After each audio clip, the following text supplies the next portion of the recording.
अरे गिरिराज जी, ये तो आप लोगों के खून में, संस्कृति में है। जब कभी चुनाव आता है तो जात खतरे में, देश खतरे में, मजहब खतरे में, और फिर यही बीजेपी मुक्त भारत हो रहा है, तब आप जा करके इंडिया भारत बकवास बातें हैं। चारों तरफ से घेर रहा है और घेर चुका है। आपके सबसे नंबर 1 दुश्मन है, तो चाइना की बात क्यों नहीं करते? चाइना की बात करिए। नमस्कार, आप देख रहे हैं न्यूज पीआर और मैं हूं आपके साथ ज्योति सिन्हा। देखिए, बेगूसराय में हुए मूर्ति विसर्जन के दौरान बवाल के बाद अब सियासत गर्म हो गई है, जिस पर सीएम नीतीश पर गिरिराज सिंह भड़कते हुए नजर आए, उन्हें निशाना साधते नजर आए और यहां तक कह दिया कि हिंदू देवी देवताओं की पूजा बंद करवा दे। तो वहीं आपको बता दें कि अब इसे लेकर के पप्पू यादव का बयान भी सामने आ चुका है। जाप सुप्रीमो पप्पू यादव ने एक और जहां इसे लेकर के बयान दिया, गिरिराज सिंह पर ही वो भड़के, तो वहीं सीएम नीतीश के कार्यों को लेकर के भी कहते नजर आए। नीतीश प्रेम जो है वो पप्पू यादव द्वारा देखने को मिला। क्या कुछ कह रहे हैं पप्पू यादव, आप खुद सुनिए। भारत बोलेगा एनसीईआरटी की बुक में इंडिया की जगह भारत पढ़ा जाए। भैया, मुझको समझ में भारत और इंडिया में मतलब और फर्क क्या है? अब इसको इंग्लिश वर्जन का पता ही नहीं है जिस आदमी को। अब जो देश का पीएम या गृह मंत्री जी पूरा का पूरा आगे में पर्दा लगा करके पढ़ेंगे, भाषण देंगे और हमेशा देश की पॉलिसी की बात करता है, देश बात करता है इंटरनेशनल, हमारा देश प्रगति कर रहा है कि नहीं। हम प्रधानमंत्री से कहेंगे इंडिया भारत करने से अच्छा पहले बलूचिस्तान को आप पाकिस्तान से अलग कर दीजिए ना। यदि आप इंडिया की, भारत का आप आज़ादी चाहते हैं तो करिए बलूचिस्तान को अलग, और भारत को आज़ादी चाहते हैं और भारत की बात ही करिए ना। आप कहाँ कोई दिक्कत है भारत और इंडिया में? हम तो भारत कहते ही हैं, देश कहते हैं। तो सबसे पहले चाइना को औकात बताइए ना। चाइना जो आपके भूटान से लेकर के नेपाल, बांग्लादेश, श्रीलंका, अंडमान निकोबार से लेकर के सब जगह बेस कैंप बना करके पूरे भारत को चारों तरफ से घेर रहा है और घेर चुका है। आपके सबसे नंबर 1 दुश्मन है, तो चाइना की बात क्यों नहीं करते? चाइना की बात करिए। भारत कब सशक्त होगा? जब हम चाइना को मुंह तोड़ जवाब देंगे, जब हम यूरोप को मुंह तोड़ जवाब देंगे। उसकी बात तो होगी नहीं। हमारी सारी इंटरनेशनल पॉलिसी खराब होती जा रही है। विदेश नीति पर कोई बहस नहीं हो रहा है, इकोनॉमी के नीति पर कोई बहस नहीं हो रही है।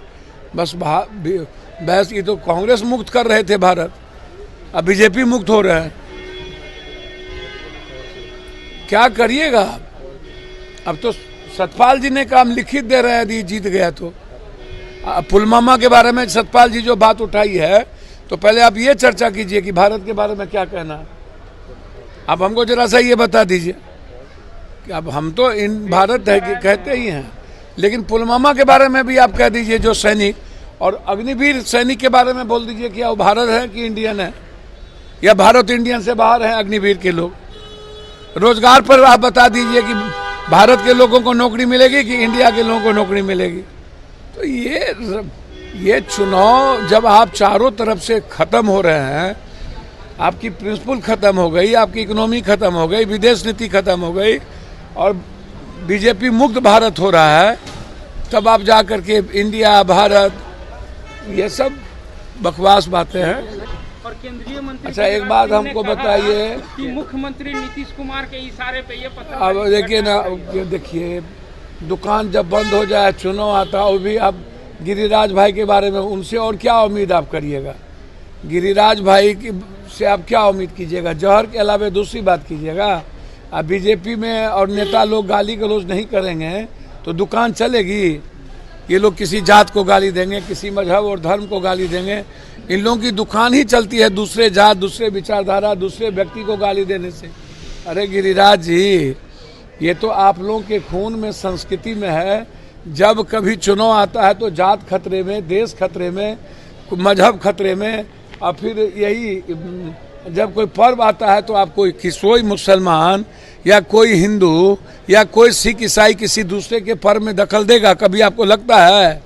ये सारा साजिश होता है बीजेपी की, और बड़े मजबूती के तरीके से, गंभीरता से ये लोग ऐसी साजिश को रचते हैं ताकि पर भी एक मौका इन लोगों के पास होता है कि जहां पर ये लोग दंगा, नफरत, जाति का उन्माद फैला करके राजनीति कर कहा सकते जा रहा है हैं। कि नीतीश कुमार के इशारे पे ये सब चीजें सर गठबंधन हिंद रह कर सर बेगूसराय को ही नीतीश टारगेट करती है। नीतीश कुमार ये इसका मतलब औकात नहीं है, ताकत नहीं है। 10 साल नरेंद्र मोदी जी रहने के बाद भी हिंदू खतरे में है, मजहब खतरे में है, ये मूर्ति खतरे में है। इसका मतलब गिरिराज जी को औकात नहीं है, हैसियत नहीं। और नीतीश कुमार जी का ये संस्कार नहीं है, मैं नहीं मानता। वैसे तो इस देश के किसी नेताओं का ये संस्कार नहीं होगा कि किसी नफरत पैदा करके राजनीति, लेकिन नीतीश कुमार के बारे में मैं जानता हूँ कि नीतीश कुमार जो राजनीति करते हैं उसमें पत्थर फेंकवाना या किसी को बचवाना या किसी जात को गाली गलौज करना वो अलग बात है कि नीतीश कुमार जी की अपनी राजनीति है, अपने तरीके है। लेकिन नीतीश कुमार जी नफरत की राजनीति नहीं करते। और मुझको लगता है कि पत्थर फेंकवाने और पत्थर वाले को बचाने कि जब सब कुछ सीसीटीवी है और आप हमेशा जितना दंगा हुआ बीजेपी वाले निकले, नालंदा में दंगा हुआ बीजेपी वाले निकले, सासाराम में दंगा हुआ बीजेपी वाले निकले, सब जांच में इसके विधायक निकले, तो वहाँ भी यही होगा। आप देख लीजिएगा, बीजेपी वाले निकलेंगे, आरएसएस निकलेंगे, विश्व हिंदू परिषद निकलेगा, देख लीजिएगा। सुना आपने किस तरीके से पप्पू यादव जो हैं वो श्री नीतीश का साथ दे रहे हैं और बीजेपी पर भड़कते नजर आ रहे हैं। जो बातें गिरिराज सिंह के द्वारा कही गई उन बातों पर भड़कते नजर आ रहे हैं और साथ ही और भी अन्य मुद्दों पर भी जमकर बोलते नजर आ रहे हैं। लेकिन जो भी अपडेट है वो लगातार हम आप तक पहुंचा रहे हैं। ऐसी खबरों के लिए बने रहिए न्यूज़ PR के साथ।